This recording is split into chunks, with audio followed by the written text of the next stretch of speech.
Welcome to my comic book top 10 wish list for 2022. Um, I like to see these lists for other people because it tells you a little bit about the person behind the camera. And it's very sweet that you can't see me right now because my hair is greasy and it's really early and I'm tired. But this is an experiment and I don't really know what I'm doing. So took me forever to figure this out. I'm old.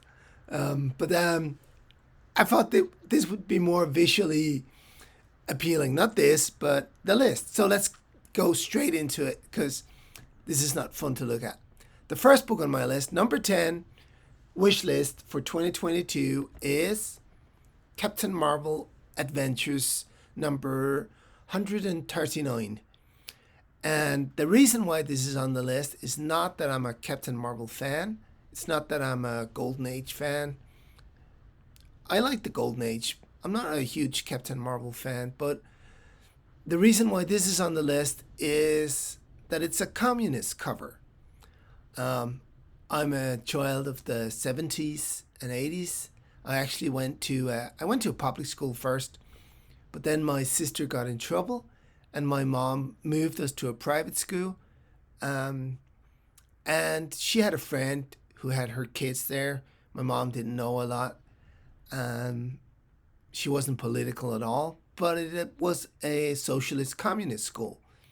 So for the last 3 years of my life, I was taught everything that was to be taught about communism and how great it was until it all went to hell.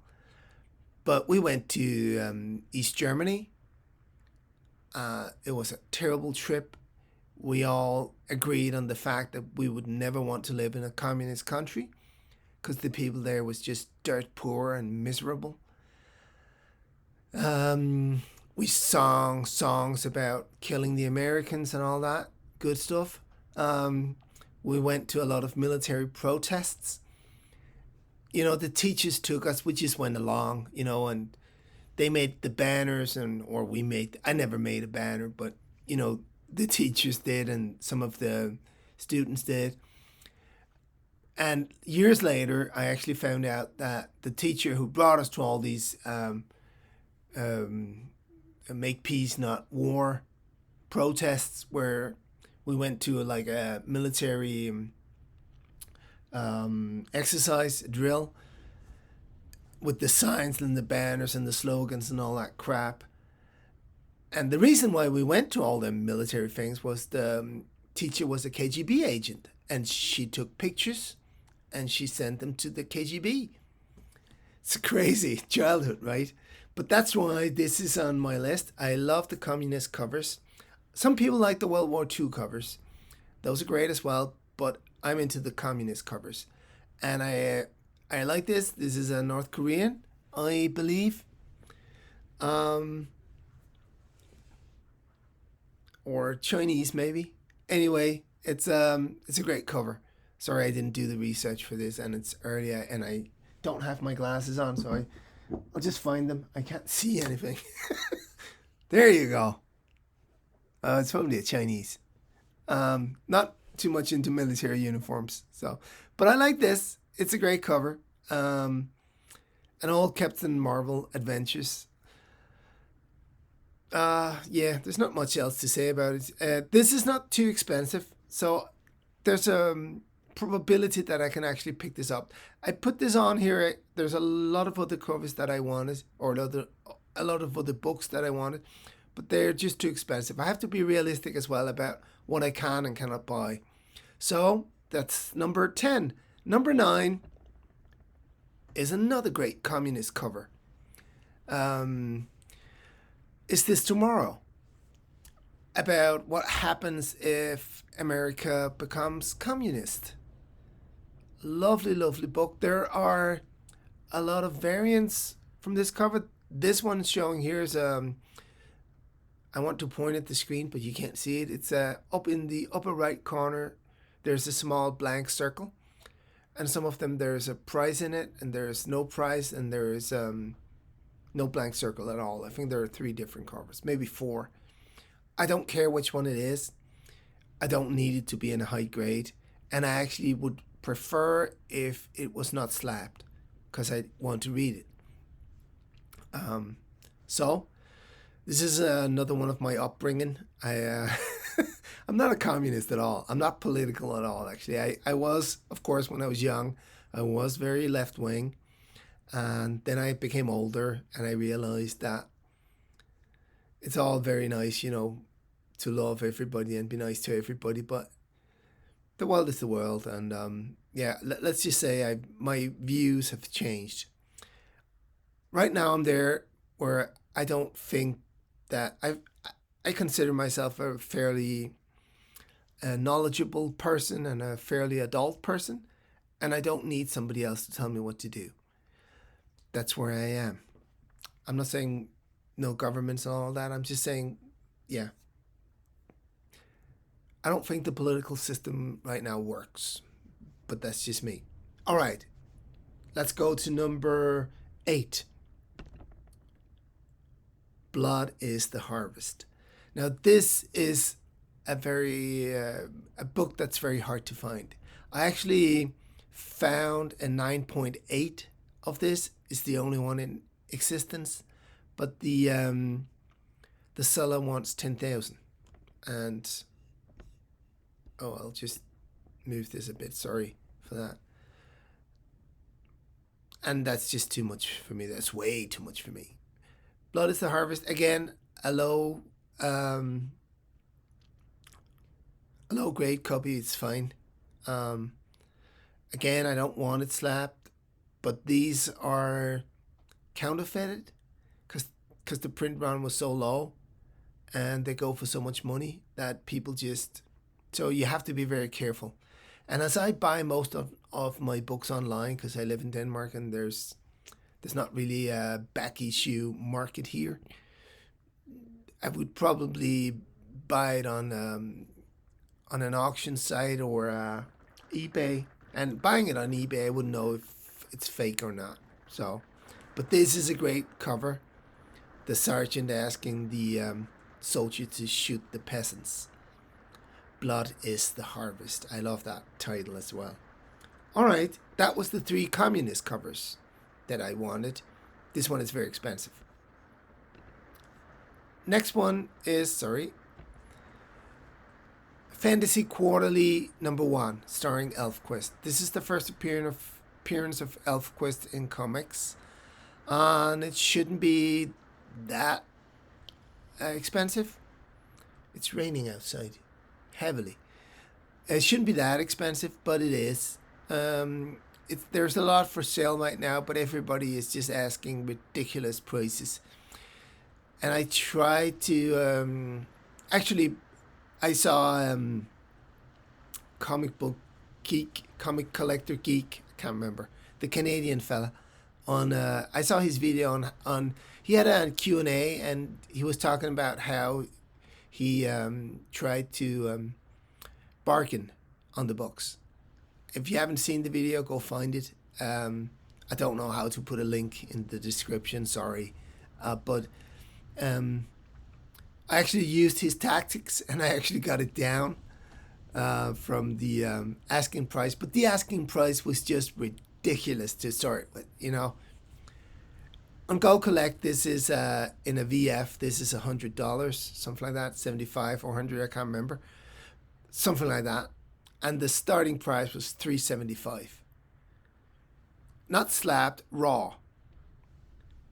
So where do you go from there? You try to explain to the seller that you need it a bit lower and blah, blah, blah. But back to the book. I love the ElfQuest. I started reading them when they came out in Danish, actually. And then I went and bought the English, the traits. This is back in the 80s, late 80s, early 90s. It's a great story. The first 4 I collected, I think, or 5. Siege of the Blue Mountain or Siege of Blue Mountain. That's for me when it all went wrong. But until that, I love it. My favorite Elfquist character is Strongbow. I love Curta as well, of course. This is a great idea. It's a great comic book. They they have been trying to make an animated film of this for so long, and I think the reason why they haven't is that this isn't for kids. It's for like young adults and adults, and the animated market for that is, well, the DC movie has actually proved that it's there, but I don't know how much money they make, and I don't know what they cost to make. They should make an animated film of this. If you've never read Elfquist, pick up a treat. It's still a good read. The art from Wendy Penny is just amazing, and the fun thing to I think anyway is to watch how she just gets better and better and better. And I think actually the story and the art like is the best in number 4, the trade paperback number 4. I can't remember what it's called. So I don't have them here. They're all in storage, but I would like this because it's the first appearance of the Elfquist, and I love the characters. That's why it's number 7 on my list. And it's not that expensive. As I said, everybody has this at ridiculous prices. It's just, you know, they're all at 400. I think 500 it starts at eBay and just goes to 1,000. And it's, well, you know, it's worth what people wants to pay for it, of course. But I'm not paying $500 for this comic book. I'll pay 100. I don't mind a fine copy, you know. That would be great for me. But I love this this book, these characters. It would be fun to have this. This is in black and white. A lot of the independent comics were back then. I think it's from 1987. I can't really remember. Didn't write it down, sorry. But yeah. Look at the. It's funny with the. I can't point. the colors are a bit off, but I just like that as well. You know, it's an early print. It's independent book. Yeah, it's I like it. Fantasy Quarterly number 1 featuring Elfquist. Number 7 on my list. Number 6 on my list is Elflord number 1. Now,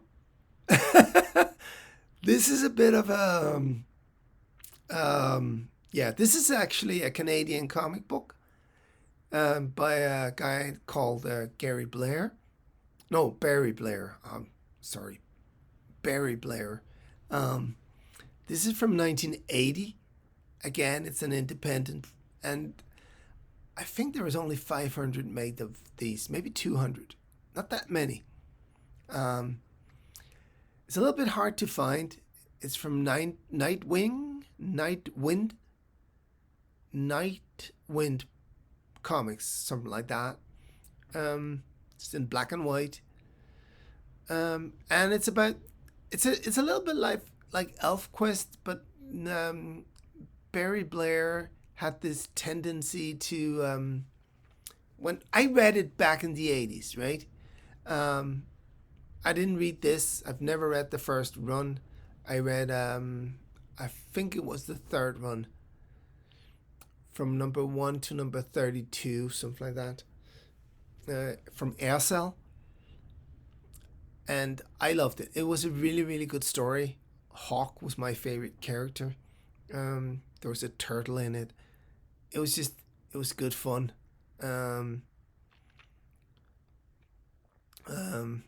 Yeah, it's a good story. Or it was back then. Again, I would love to have this, and again, not slapped, because I'd love to read this. But I'll take what I can get. You know, if anybody has this or know someone who has this, let me know, and I'll because I want to buy it. It's around 100, maybe 200. I'm not paying more than 200 for this. So, um, yeah, it's a. It turned out to be more and more um, skewed towards sex, and I think some of his, like, he kept the characters in the story going in on another publisher. I can't remember what it was called, and it just turned more and more towards sex, and it didn't really appeal to me. I was in it for the adventure, not for the sex.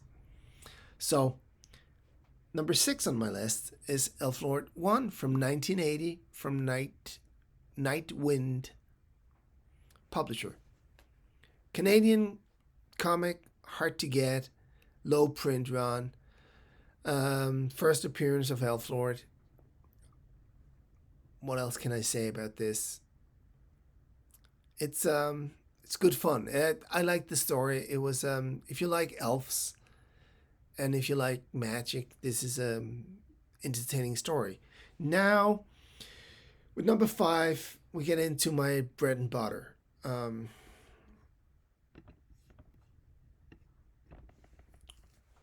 This is the reason why I collect comic books at all. The X-Men. This is where it all started with X-Men 121. I fell in love with the characters. I fell in love with the characters because they were like me. They were awkward. They were outsiders. Um, but they had what I really wanted. They had family. You know, they had this tight group of friends who stood up for each other, especially in the Claremont run of the book. Um, I think Chris Claremont is underrated as a writer. I think he did amazing work, and in my world, the um, the top 10 comic book what do you call it, story arcs. Reggie just had it on his channel where he showed whatever site that ranked the top 10 comic books, and there was no Marvel stories there, and the Dark Phoenix saga would definitely be there for me. That was the first time I cried reading a comic book when Phoenix died. Cyclops was my favorite character. Yeah, so I would really want this. I have the entire run of the Uncanny X-Men, except these books that I show you now. Um, X-Men number 6, has gone up in price. Like a few years ago, I was watching this title and you could buy it for 100 easily. Now it's 400 or 500. So it goes. Like, you have to like strike while the iron is hot and all that. Yeah, X-Men number 6 is number 5 on my list. Number 4 on my list is X-Men number 4. And this is just so darn expensive. This is the first Brotherhood of Evil Mutants. I think it's actually a very cool cover. I'm not I hesitate to say this because you get slaughtered in the comic book community, but I'm not a huge Kirby fan. I mean, I appreciate what the guy did, and I see the influence that he had on other people. I'm just not a huge fan. I like Ditko a lot more. Jack Kirby is a little bit rough, and I'm not. Ditko was a bit more refined, and I like that a lot more. But Kirby did the X-Men, the early X-Men, and as a cover, I really love this. The miniature X-Men, Magneto hovering above them with the Brotherhood of Evil Mutants around him. Mastermind is, of course, a big part of the Dark Phoenix saga. Claremont used him in an exceptional way. This is but this is just a great cover. The tote gleeing. um, this cover tells a good story, and that's what a cover is supposed to do. I like the colors as well, the orange going into the red. Um, yeah, the Brotherhood of Evil Mutants. First appearance and the return of Magneto, so that must be the second appearance. Um, Great cover, very expensive. This is easily $1,000 in a low grade. So that's just depressing. Sorry, I move on. Cover number 3. No, my number 3 on the list is the X-Men number 3. First Blob. Cover not so good. I can find this for around 700 in a low grade. I mean, I found it in a VG for 700. I buy slapped or not slapped. I prefer not slapped books because I like to read them, but these are just so expensive that I don't want, when I pass away and my children wants to get rid of all this paper. I don't want them to be stuck with something that they can't sell, because it might get a purple label from CGC. So I like to get them slapped, so I can see that there's nothing wrong with it. I don't mind a low grade on this. I'll even go, 1.0 or, yeah. I'm a collector and I like to have runs of something. So I should have bought this again years ago, but yeah, I didn't. Number 2 on my list is X-Men 2.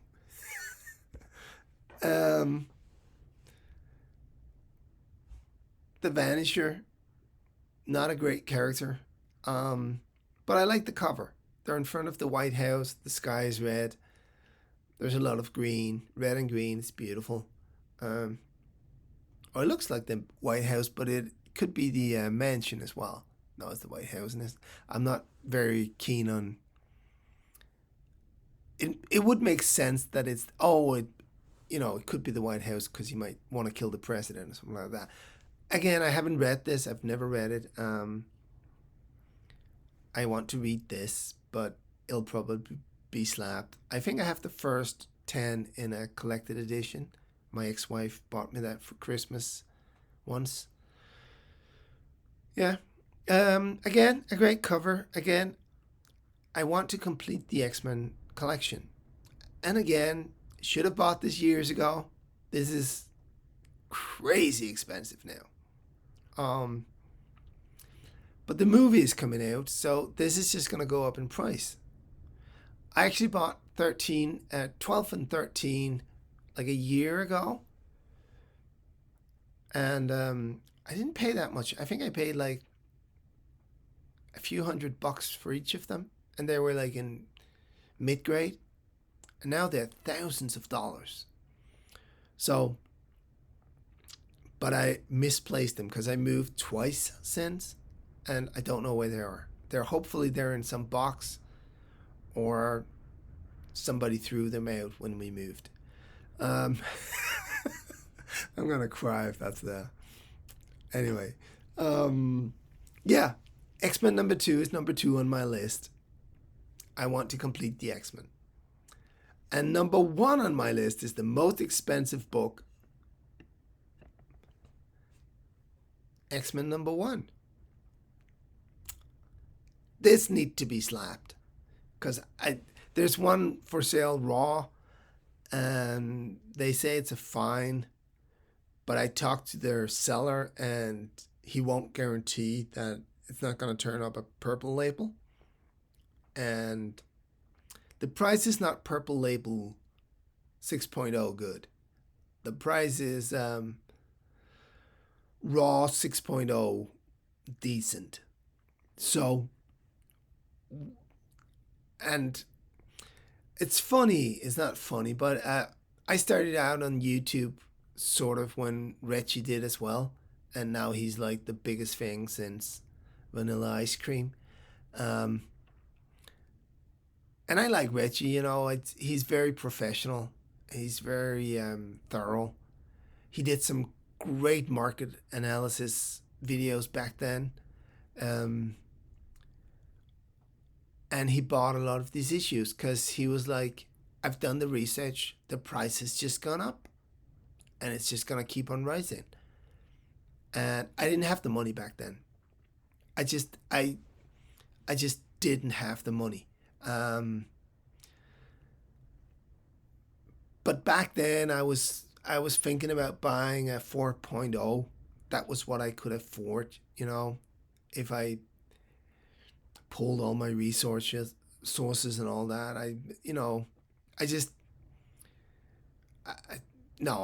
didn't have the money back then, but I was thinking, you know, a 4.0 would be decent.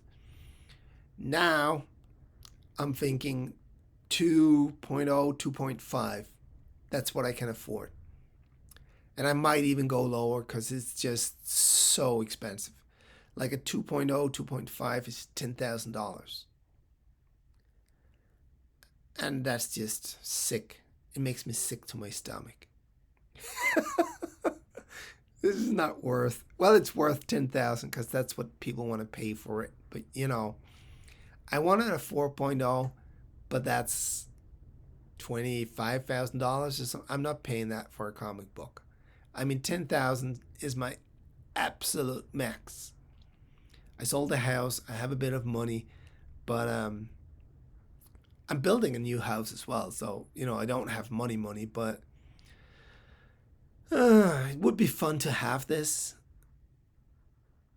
And the price is just going to rise. I think now is a good time to buy because it's sort of in a slump. And the price has been fairly even since summer because it just went up and up and up. And then in August, it's just sort of stagnated. Didn't really go down that much, but 2.0, it's crazy, right? To pay $10,000 for a 2.0. I remember when you could buy this like a 0.5 like for $500. An 0.5 now is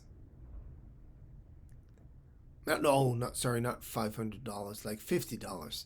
An 0.5 now is 500 or 1,000. It's just, yeah. But it's the first appearance of my favorite comic book character, Cyclops. And I'd love to have it to complete my run. I have issue 5. That's why it's not here, because I was wise enough to buy that. No, it actually came up for sale on a site, and it's a beat up copy. I can't remember. It's right here. Hang on a second. It's right here in my box. 5. Yeah. It's it's not that bad. It's a BG minus. Yeah, it's not that bad. And I didn't pay much for this. I bought it in I can't remember, a few years ago, and I paid maybe looking at this now, it's really nice actually. Well, it's in Mylar, so I might be fooling myself. But the cover is attached. There's nothing missing. Yeah, it's nice. Wow, I'm just very happy right now. I thought it was a 1.0, but it's a 3.5, in my opinion. Might be a 3.0, 3.5. But it's a nice looking cover. Anyway, I bought that a few years ago. because it was very cheap. I think I found it at an auction on eBay, or maybe it was one of the English sites that I used to buy from before they left the EU. And I'm happy for England for leaving or sorry, Great Britain for leaving the EU. Um, I'm just not very fond of having to pay the taxes on the books that I buy from England now. Sorry, long story short. Um, yeah, X-Men #5. I bought that. I think I paid less than 100 for it. Probably way less. And it's a nice book. Um, I have 7 and 8 are really beat up copies. Those are like 1.0 is the 7, and number 8 is it the same? As it doesn't even say on. Why haven't I? Oh, well, it might be a 1.5 or 2.0. Cover is attached. I haven't graded this one. I'll grade that in a second. So that's my list. That's my top 10 for 2022. My wish list, because it's not my want list. Well, I want them, but I want to be more humble than that. I wish to acquire them.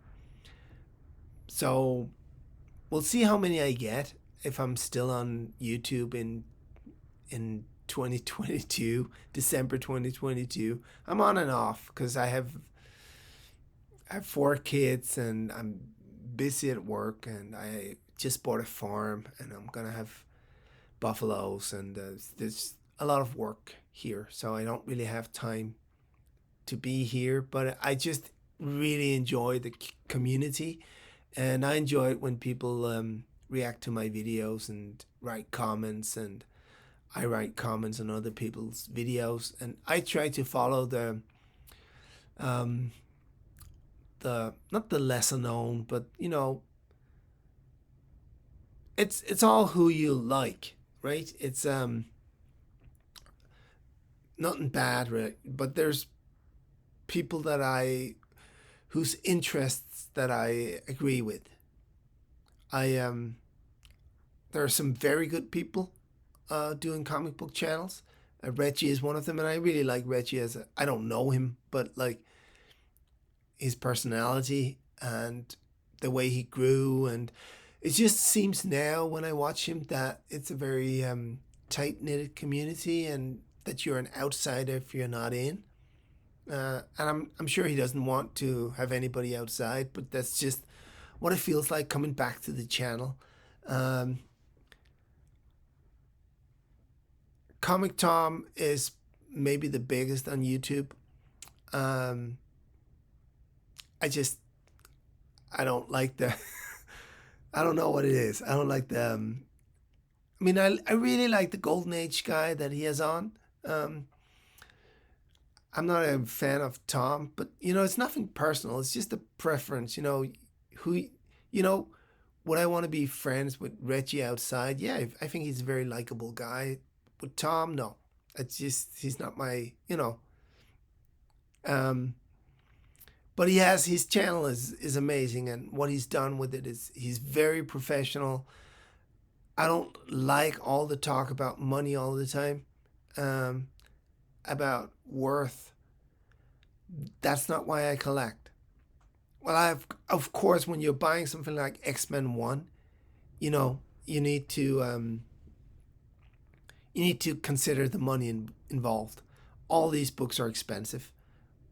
Well, the first 4 or 5 books are not that expensive, but they're still, it's good money. It's a good chunk of money, and I just I like channels that focus on the stories and the comic books and telling the stories and the love of the book, and not the monetary value of the things. I can't say I don't care, because of course I care, because to buy them you need the money. But X-Men #1, I collected the whole run of the Uncanny X-Men because I really, really, on an emotional level, I connected with the X-Men. Um, I only have the Uncanny X-Men. I have a few of the other titles, but the Uncanny X-Men was the title that I connected with. It was the characters that I connected with, um, and it was what I loved. Growing up, again, being a nerd, being different, having very few friends or none for a while, um, finding a place where I felt like I belonged was very important to me. And that's what I felt with the X Men. I felt like that was like a family that I could belong to, that I could be part of, where I was understood and accepted for who I was, being strange and different myself. Um, so that was, yeah, that's why the X Men is so important to me. Um, there are a lot of books that I want, in, or that I wish to have. A lot of first appearances, of course. And I'll buy the less expensive ones, probably.